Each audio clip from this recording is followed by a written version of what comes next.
if you're not familiar with banking as an industry, we have like a few hundred regulations that apply to us. So today we're going to talk about how you can innovate, you can move forward, bring your organization into the future while maintaining the trust of your organization and doing things in a compliant way, which I know sounds really exciting. That's what you were all hoping for. I am assuming, though, part of what brought you here to this summit is that at some point recently, just like Sadef was talking about, somebody has said to you, so what are we going to do about AI? And perhaps this is coming from an executive who has like never used an AI tool, or they keep calling it chat PGT or something and nobody wants to correct them. And every time somebody brings up this vague topic, I feel like there's some of us who sort of just nod along like we know exactly what they're talking about. And some of us do a little bit of this, right? Sheer panic. We're like, I want to do what you're asking. I don't know what it is. Like, I don't know what you're talking about. And I think there's another part of us that's also sort of like, wait a second, are you asking me to train my replacement? Like, is this a Brett Favre, Aaron Rodgers situation? Like, what are we doing here exactly? Where is this headed? We're not going to talk about any shiny new tools today. I don't have any to offer you, but we are going to instead talk about a phased and intentional approach to adopting all of these exciting things that are on the horizon for us. So I'm going to move past some of those buzzwords, and I will also say I'm not a scholar in this, right? I am doing it right now along with the rest of you. I can't tell you where this is all headed. I can't tell you where it's going to end up, what the future holds, but I do know that all we know is the information we have right now. That's all we can act on. None of us know exactly where this is headed. But what we can do is make some really intentional decisions and plans for how we move forward in the environments that we're in, especially if, like me, you're in a highly regulated or maybe more risk-averse environment where you can't just sort of like forge ahead and like move fast and break things. That is not an option. You have to get it right. And I know a lot of us have left conferences thinking like, wow, that was all super cool, and my legal team will let me do like 10% of it, right? Or you're thinking like, that was all really cool and hypothetical. I have no idea how to get started with this without completely disrupting everything my team is doing right now. So what we are going to do today is my goal is to leave you feeling, one, empowered to take a little bit of a deep breath. I know that this has all been overwhelming. You've taken in a lot of information today. And then two is to end this session with a phased approach and an innovation roadmap that you can take back with you. So I literally have a slide at the end that you can take a photo of and use when you get back to your offices to put that plan into place. So I came across a LinkedIn post recently, and it featured this photo, and it had the following caption. Someone was told, put the salt and pepper in the shakers, and they did this. Technically, they did it. It's completely useless. The box was checked, but they didn't really solve a problem. And AI will happily keep stuffing packets into shakers for you. It can do it at lightning speed, but it's never going to stop and ask if the whole thing even makes sense in the first place. Should we even be doing this? That's really on us. And let's be honest, I think a lot of times when we start to hear about AI in recruiting, half of you thought, great, the robots are going to take our jobs. And the other half of you thought, great, maybe a robot can get hiring managers to respond to interview feedback faster than I can. And honestly, I think somewhere between those elements is the reality. And that's what we're here to talk about, is what is that sweet spot? Where can we really get started with this? So before we get into it, I want to talk about something that all of you are very familiar with. We feel it deep in our bones, and that's pain points. Feel like you're not really in talent acquisition if you have not heard a hiring manager say at some point, like, I want someone with around 15 years of experience, I think, but probably make an offer that's towards the low end of the pay band, because internal equity. And then if they have any errors on their resume, like misspellings, a period's out of place, go ahead and disposition them, but make sure they didn't use AI for their resume. I want it to have been human created. And then by the time they get to that point, I'm thinking 7 rounds of interviews. That sound good? So on top of all of that, we're juggling sometimes high rec loads. We have unrealistic hiring timelines. Some managers are like, I want to see every single resume. Other managers are like, let me know when you hired someone. And then we have a sea of tools that don't always really talk to each other. So it can be kind of a mess. It's painful. But here's the thing. None of those pain points are going to convince your leadership to invest in AI. Because those are our pain points, not their pain points. So when executives look at talent, they're thinking about similar problems that we are, but they're thinking about them a little bit differently. So they're thinking, how can we scale efficiently without adding cost? How do we reduce risk in hiring decisions that we're making? How do we build a leadership pipeline to help us meet our growth goals? So if you come to the table with, I think if we adopt this tool, we could reduce our time to fill. They're gonna nod politely, and probably not a lot really happens from there. Because at the end of the day, your executives are probably not laying in bed thinking, if we could reduce our time to fill, my problems would be solved, right? If managers would just send our TA team their interview feedback, like our organization would be so much better off. They're thinking about other things. And so we have to start to speak their language. So instead of talking about time to fill, we can go to them and say, I don't know if you know this, but every quarter we're losing a potential $1.2 million in revenue because of our sales roles sitting vacant. And I think I have a solution that can reduce that. Then you have their attention. So the secret to influencing adoption, whether it's of AI or really any other change, I know there's lots of things as TA teams that we're looking to do, is reframing through the lens of business outcomes. So we can still care very deeply about making recruiters' lives easier, because of course we do, but we have to tie that to how it drives results. So in talent acquisition, we have a lot of stakeholders, right? And therefore, a lot of pain points. And we're measured by how long it takes us to get someone hired, but we have to wait for managers for like 3 weeks to send us interview feedback. Or we're told we need somebody with 10 years of highly specialized niche experience, but we want to make them an offer that equates to like the starting wage at Target, right? So we're held accountable to all these things that we feel like we can't really control. And then on top of that, recruiting is a grind. Like, I know you feel that. Recruiting is a grind. People are drowning in phone screens, scheduling interviews, all of those repetitive tasks. So when we think about what is the opportunity here, we can play a little bit of reverse psychology with our executive teams, because we know everybody says, like, you need executive buy-in, right? I feel like at every conference, people are talking about executive buy-in, and it's sort of like, how do you get that? Is it a meeting? Do you have an executive buy-in meeting and then you leave with the buy-in? Or is it like you share a bunch of statistics and then they'll get it? Like, what does executive buy-in really look like? It looks like us understanding that we, as talent acquisition teams, feel the pain of the process. The process of recruiting and hiring is painful to us. At the end of the day, it is. There's all kinds of things. We could probably talk all afternoon about things that we would change about the process. But for your executive leaders, they feel the pain and the weight of the business. They feel the pain and the weight of providing shareholder value, of mitigating risk for the organization, of optimizing cost and the way that you're spending. So when you start to speak their language, that's how you build trust with them, because they are like, wow, they get me. They understand what we're all about, what we're doing here. And that trust is what equals buy-in. They're not gonna suddenly give you like a stamp that's, you have my buy-in. It's building trust. It's a long-term relationship.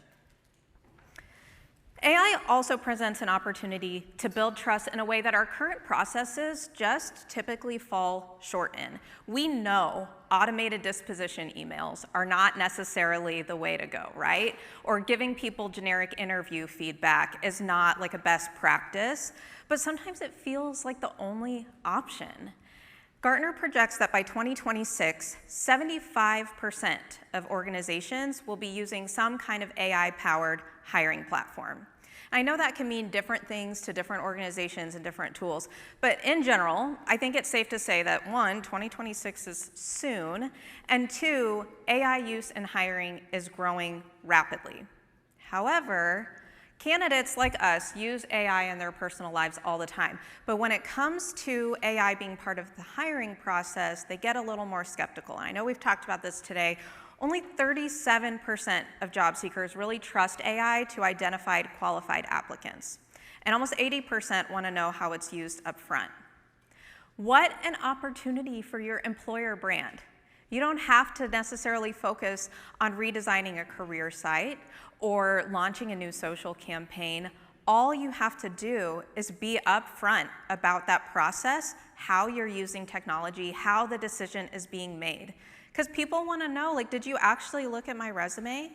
Like, if somebody gets dispositioned, the first thing they usually think is, that wasn't fair. Like, I checked all the boxes. I was qualified for this, and it wasn't fair. So how can you build that trust with your candidates? So in addition to all of those external concerns that we're talking about from candidates and whoever else, some of the biggest barriers to adopting these new technologies often lie within our own organizations, especially if you're in a highly regulated environment. So I feel like even if we agree AI can make our lives easier, we still kind of see this like big flashing light that's like proceed with extreme caution, right? And honestly, for good reason. I mean, most of us work in industries where you kind of have to be accurate with things. Like, I don't think many of us work in jobs where you can get it sort of right. Everybody has seen, I know Sadef was just talking about this, AI can confidently spit out something that is impressive in its competence, but questionable in its accuracy. So recently, my husband and I were planning a weekend getaway, and I asked my favorite AI tool, are there any local teams that have sporting events this weekend in this city? And it spit back to me a baseball game, sounded like a great time, told me the opposing team, what time it was, where to get tickets. So I started looking into it, I'm trying to find the tickets, and I realized that game did in fact exist. It was against that same opposing team on that date and time, but it was 2 years ago. And unfortunately, we don't get to be mostly right in our jobs like that, right? So accuracy is a big concern. Additionally, algorithmic bias. I know that you've all seen headlines lately of companies getting into trouble for this, right? They kind of jump into using AI tools, and then they kind of find out later that the AI tool is hiring a bunch of mini-me's, and they start to get in trouble. So I want to take a second, and I would like to ask all of you to raise your right hand. We're going to take a pledge. Yes, we're really doing it. Raise your right hand and repeat after me. I state your name. I don't know who said it, but whoever just said state your name instead of stating your name, you're going to want to pay really close attention to the rest of this, okay? Will not rush into a relationship with AI.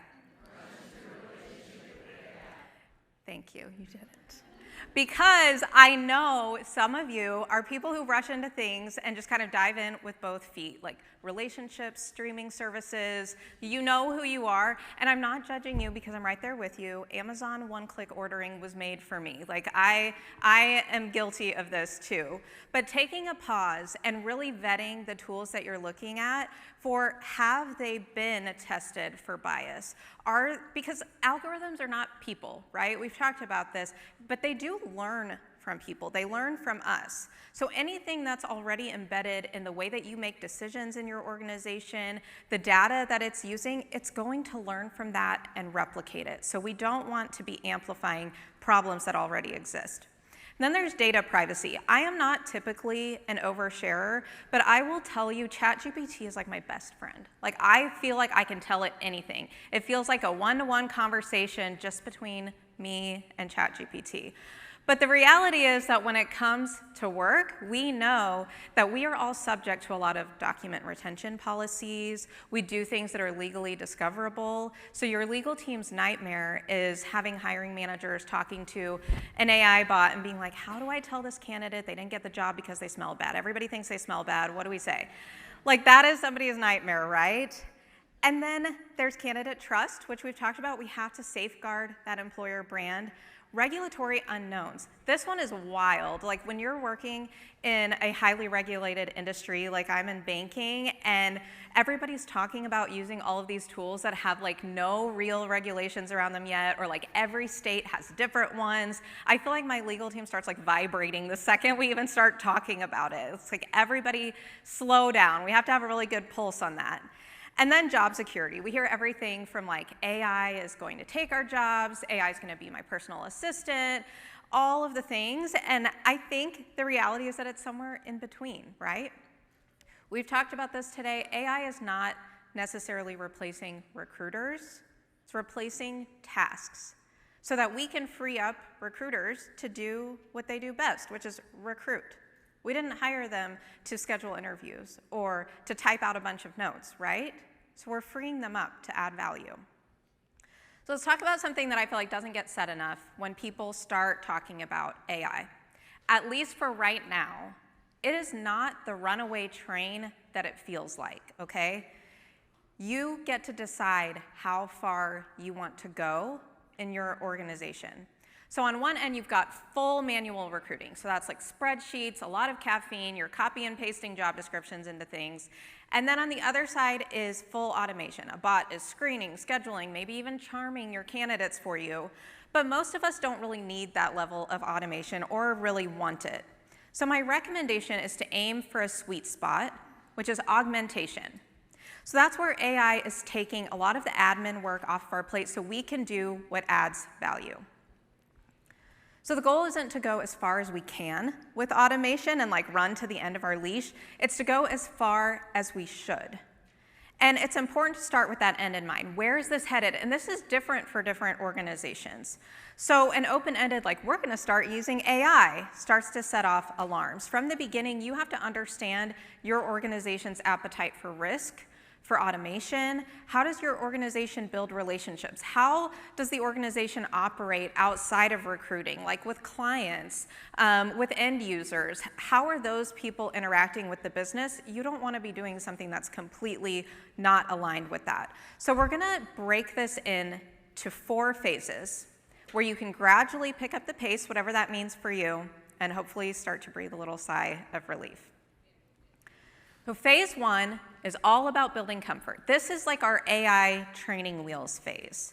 So the goal is not to revolutionize everything overnight. It's getting our teams familiar with some low risk, high volume, human involved use cases. This is the stuff that helps us move faster without setting off any legal alarms. So we're talking things like writing job descriptions or drafting some of those outreach messages when you're well informed and giving it the right information, summarizing interview notes, those everyday tasks that really chew up a lot of hours. But this is the key. They do not require making decisions about candidates. That is critical to phase 1. You are still making decisions about the candidates. So to do this successfully, there are a couple of non-negotiables here. And I will say, this is not a sexy phase, okay? This is not like flashy, like you're gonna implement this phase and everybody's like, wow, this is so cool what you're doing. This is where you're finding what's painful, okay? And you're starting to make a difference. It's your low-hanging fruit. So, like I said, not sexy. Audit your current processes, right?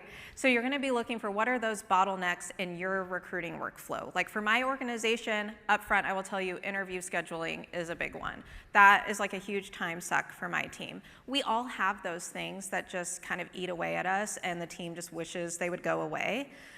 Start tackling some of those. And then clarify guardrails. So with your team, with your internal partners that you're working with, be really clear about what AI is going to do in this phase and what it's not going to do. Identifying your end goal, we talked about. And then additionally, you're gonna look for some low risk, kind of high volume roles that you can test this out with. So if we're talking drafting job postings or interview scheduling, find an area of the organization that's maybe like low barrier to entry, kind of those higher volumes that you have a pretty good sample size to work with, so that as you get started with using one of these tools in that space, you're gonna quickly be able to see what's going well and what's not working and adjust as you need to. So you kind of dipped your toes in the water. let's kind of talk about how you make this phase successful. So one is document your outcomes. So I can't stress this enough, track what you're trying. So you track everything in this phase. What's saving time, what's not.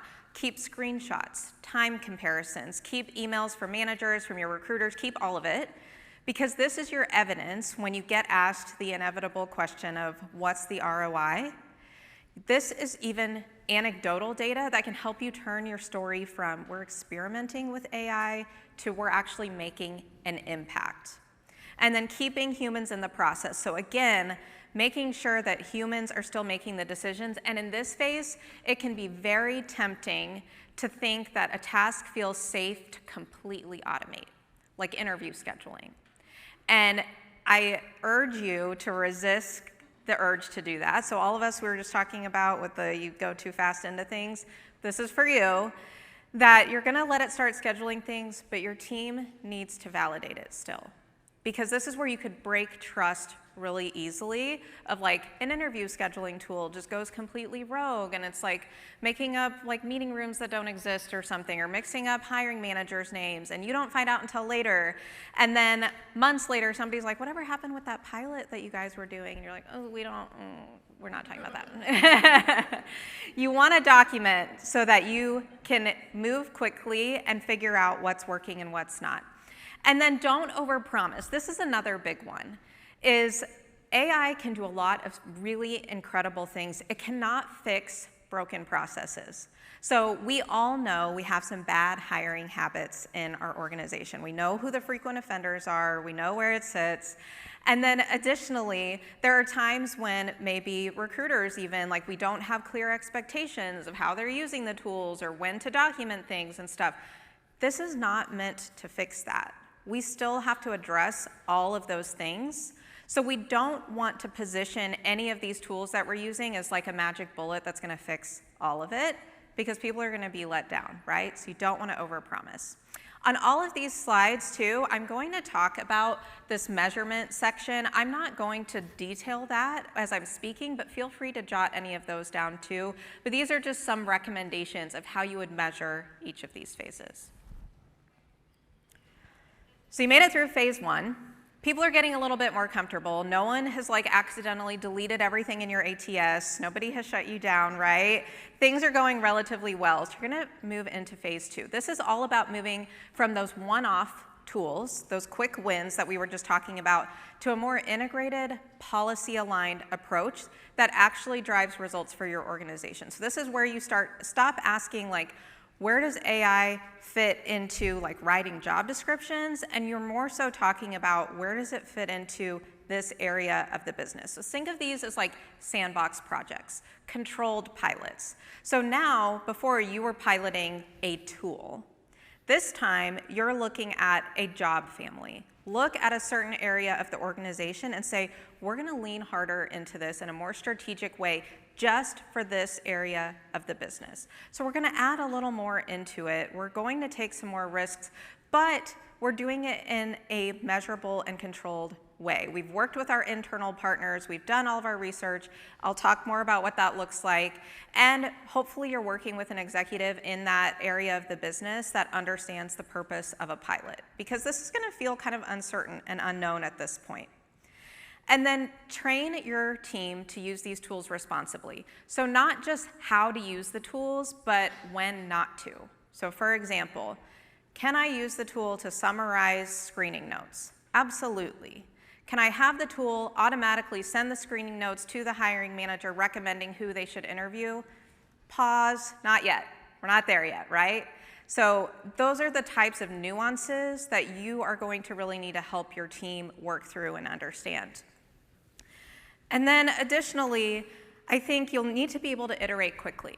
So that can be any kind of contingencies that could come up. So for example, if you find that a tool is suddenly saying like, dear candidate number 457, or you have a tool that doesn't pass a compliance check, or something comes up in an audit, have a plan in place for how you're going to adjust there. And share that plan ahead of time with those internal partners. So your compliance team, your legal team, your communications team, in case a candidate takes a screenshot and posts it on social media. All of those things you want to be prepared for, because the stage that you're setting is that you know how to use AI or any of these tools responsibly, that you have discipline in using them. I know that some of us like to do the whole like ask for forgiveness instead of permission type of thing with our legal teams or whoever else. This is not one of those times, right? We really want to bring them along and not have them asking us afterwards like, so you gonna loop me in ever? Like, we want them to feel like they were part of this process. And then avoiding black box tools. I call them black box tools, but they're kind of that like, you can't really see behind the curtain. So you don't really know how the decisions are being made. You just sort of look at them and you see a demo and you're like, it's magic. Like, it can do anything. This is great. But if you don't know how the decision is being made, that tool is not asked to defend the decision if it goes wrong. You are. So you're not really innovating there. You're kind of gambling. And so we are not ready to tackle those magical black box tools, right? We're going to start in areas where we have a good understanding of the data that the tool is using and how it's making decisions. So we've reached phase 3. This is where it starts to get fun. So all of you who were like a little too excited, again, this is for you. This is where things get exciting for you. But this is also the point where I feel like some people get a little too excited. Like, there's always somebody at the party that takes things too far, and it's like the end of the night and everybody's leaving and they're like, shots. These people need to watch out in this phase, right? Because somebody is going to think like, what if we automate everything? This is going so well. We've put in guardrails for a reason, and we've earned the right to start scaling thoughtfully. So you're going to start with your data to be able to expand your use cases. So you've been collecting it all along at this point, right? You've been tracking everything that you're doing. So now use it intentionally. AI is great at spotting patterns. So it can tell you things like the sources that are yielding you the best hires, or areas or markets that are starting to get competitive before you really start feeling the pinch of that. This is the time to use that data to be able to expand your use cases. So all that stuff we talked about at the beginning of those executive pain points, you're pulling those out again to make your case for why you should expand this into other areas of the business, why you should let the tool do a little bit more. Maybe now you're ready for it to start giving you insights on screening notes and recommending candidates. But you have to be able to speak to that and speak to a why. Why is it adding value at this point? And leveraging data analytics and dashboards. So starting to get some of those insights and telling a little bit of a story. Integrating with your existing tools. I apologize to any vendors here, but I can safely say none of us are looking for more logins for our teams, right? Like, we don't need another one. So we are looking for ways to enhance our ATS, your CRM, your onboarding tools. What are those things that you can enhance and expand the way that you're using them? Because like we were just talking about, recruiters understandably have such a hard time integrating something else into their daily routine. Like, we ask them to remember to do 1,000 things just in the ATS alone.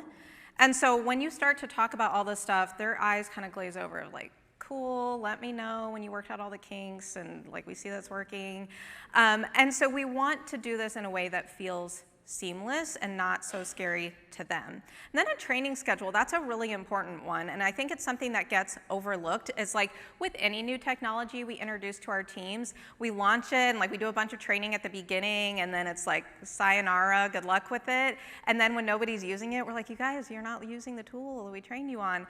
We have to regularly connect with our teams because they are dealing with so much, and these tools are changing so fast. So the things that you train them on at the very beginning, like there's going to be new releases constantly, and you're going to have to retrain regularly.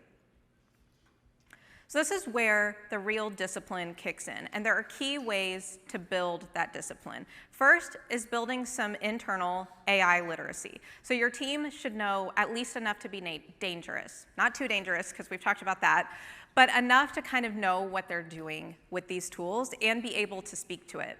And then next is equipping your recruiters, and this is key, your HR business partners too, if you have them, to be able to interpret data and translate it. So you don't need like a beautiful Power BI dashboard that nobody is really looking at or nobody really knows what to do with. That might just be me, not my strong suit. But you need insights that help the business make decisions so that your team and your HRBPs can connect your data to a story about talent and what's happening in the organization. So when we talk about how your executive team and the things that they're laying in bed wondering about is like, are we going to be able to maintain our market share in XYZ market? We keep losing people there. You should be able to tell a story about that. So again, instead of reducing time to fill by 10 days, you're saying, or your HR business partner is saying, hey, since we launched this pilot, we've actually been able to increase the retention in this market, and we've been able to save the company money. We said that it was starting to cost the organization $1.2 million per quarter when these roles sit vacant. We've cut that in half. And then you can start to focus on the things that you've been wanting to focus on all along, and really maintaining a human narrative throughout, talking about the people that are part of this. I tell my team all the time, you are part of the biggest buying decisions that people make in their lives, right? Think about how long it takes you to, or me maybe, to decide on a paint color for a room. Like, that takes me forever. When you think about taking a new job, that is a huge buying decision. It's a huge responsibility that you have and that your teams have to help people do it in a meaningful way. You have that responsibility to your candidates, to your organization, to your hiring managers. We need that space to be able to focus on that if we can move forward and innovate. And then continually reevaluating those compliance and ethics standards, because again, all this stuff is changing so fast. States every week, it feels like, are coming up with all of these different regulations and ways that you need to disclose things and ways that you can or cannot use this in the hiring process. So again, as you start to expand these use cases, you want to have a really good pulse on that. And I wouldn't work for a bank if I didn't tell you that my legal team asked me to say, I'm not giving you legal advice, not that you're looking for it from me. You should always consult with your internal counsel. But please do, because again, this stuff is changing really fast. So like a quick Google search or something is not gonna get you the answers that you need. Okay, we're in our last phase. So this is the phase where recruiting evolves from a function that fills jobs to one that predicts, advises, and shapes workforce strategy. So like I said at the beginning, I am not gonna try to tell you like where AI is going, because I don't know. You don't know either. None of us really know, right? What I do know is that when people try to predict things, it tends to go wrong. So I don't know if you remember, like a couple of years ago, I think it was, Netflix really kind of did like they tightened the reins on like password sharing, right? Like everybody had to have their own account. And people started circulating this tweet from like a few years prior where Netflix had tweeted saying, love is sharing your password. And people were like, well, that didn't age well. I'm not giving you fodder for any of that today. So you're not gonna catch me telling you where AI is going, because it's not gonna age well. I don't know. I don't know if maybe someday AI is going to replace us. But what I do know is that we can pivot and we can start to advise the organization. So instead of having to react and waiting for recs to come through in our ATS before we start to advise the business, we can start talking to the business based on all the things we just did in phases 1 through 3 to be able to help them think about talent in a different way. And I feel like, so how many of you have heard your teams, or you've said it, I've said it, I want to be seen as a consultant, not an order taker, right? We talk about it all the time, thank you. And that always sounds nice, but at the end of the day, there are intake meetings to be had, there are phone screens to be accomplished, and it just doesn't really happen. And this phase feels like the turning point there, where you finally don't have to be drowning in all of that stuff, and you get to really focus on shaping that workforce strategy. It's where you stop reacting to hiring needs and you start influencing how your organization is planning for talent in the first place. So we've made it to the future. No one had a nervous breakdown. And here's what it takes to stay there. The first is cross-functional alignment. Recruiting cannot evolve in a vacuum. You're working shoulder to shoulder with other HR teams, IT, compliance, legal, communications, because if your AI tools can integrate like beautifully with your ATS, but legal didn't really vet it, or IT can't secure the data that you're collecting, congratulations, you built a great PowerPoint that can go nowhere, right? So it has to be in conjunction with all of these other teams. This is also the time to make sure you're aligned with the rest of your HR team, the rest of the people who are working on talent. Because what you don't want is recruiting is automating the candidate journey, employee relations is drafting like an AI use policy, and learning and development is piloting a bot that they're using to talk with internal talent. It becomes a mess that's on your hand really fast. You want to have a shared framework for how you're approaching this. And then transparency around the use. We've talked about that, but that continues to be key, is you never want to take that for granted, being really clear. And then avoiding over-automating, because you risk losing the things that really brought value to the organization in the first place. So did we do it? Did we solve all of the problems? I think we did.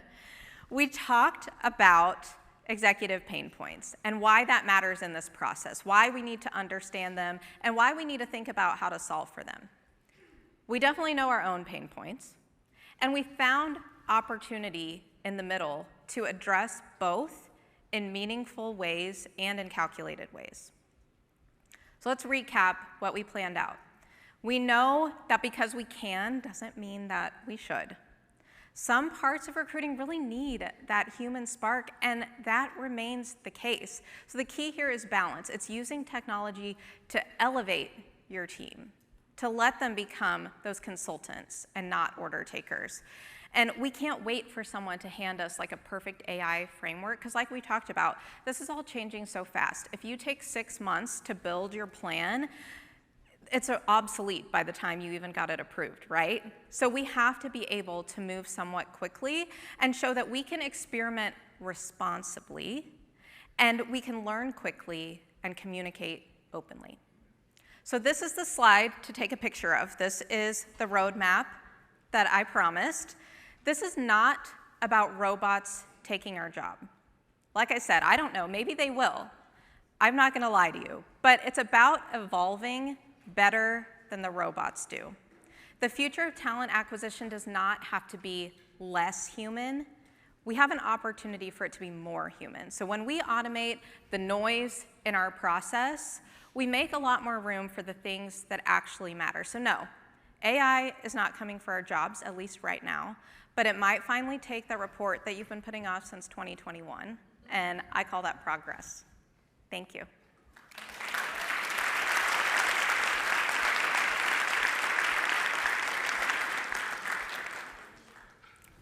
Any questions?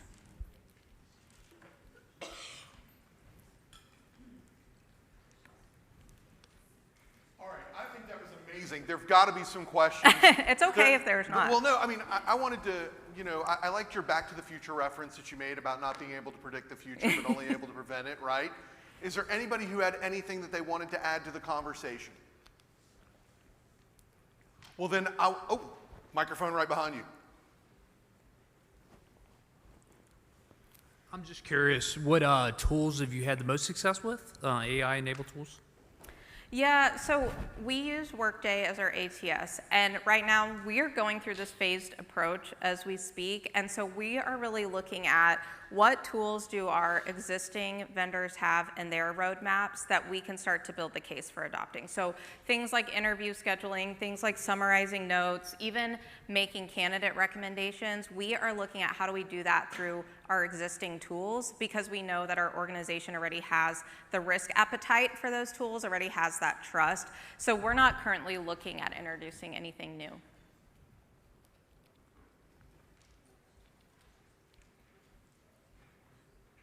Oh, we got one over there. Great.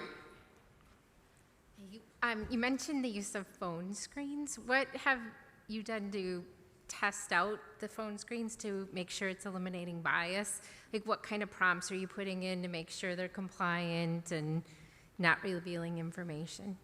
Yeah, so the way that we're using it right now is we conduct our phone screens through like a meeting technology. So for some of you it's Zoom, for us it's WebEx, and you can just layer on sort of like that assistant tool for it to document the phone screen, so that way your recruiter can engage more in the conversation, but they're not taking the notes. And we are still in the phase right now, within phase 2 there, where our teams are still reviewing all of those notes and helping summarize it for the managers. So in terms of the prompts that we would give AI, I welcome anybody who has experience with that to speak to it, but I would say we're not there yet. Anybody else? Yeah? Awesome presentation, by the way. Thank Really you. awesome. Just a quick question. With you being in a heavy regulated, the banking industry, what are some things that you are navigating on maybe hiring, I guess, to boost up the hiring since you have to go through so many regulations? How are you, I guess, using AI to maybe go through that a little bit smoother? Because I know it takes a long time through that process. On all the regulations? Yeah. Yeah, great question. So I would say we work with our legal team who has their own, funny enough, their own AI system that they use to try to track those regulations. I mean, we set up a lot of like Google alerts and stuff to try to stay on top of it. There's several like newsletters that I'm subscribed to. And I think the biggest thing that we try to stay on top of is when there's like sweeping sort of like federal regulations that are even like coming down the pipeline, everybody becomes aware of those really fast. But the one that sneaks up on you is state regulation. So if you hire in multiple states, we're looking at you, California and Colorado, and some of the others, but those regulations change really fast. And if you're, especially if you're not headquartered in those states, you don't always find out about them super quickly. So those are what we kind of prioritize, like setting up all those alerts for, and then working with our legal team to ask, like, what tools are they using to track any changing regulations that we can also become aware of. Does that answer your question? Yeah. Thank you. Yeah. Short person here. My question is, I use AI to summarize my interview notes. I type my own, but what I find is that it's overly positive for the candidate. And have you found that, and what ways are you all using to combat that?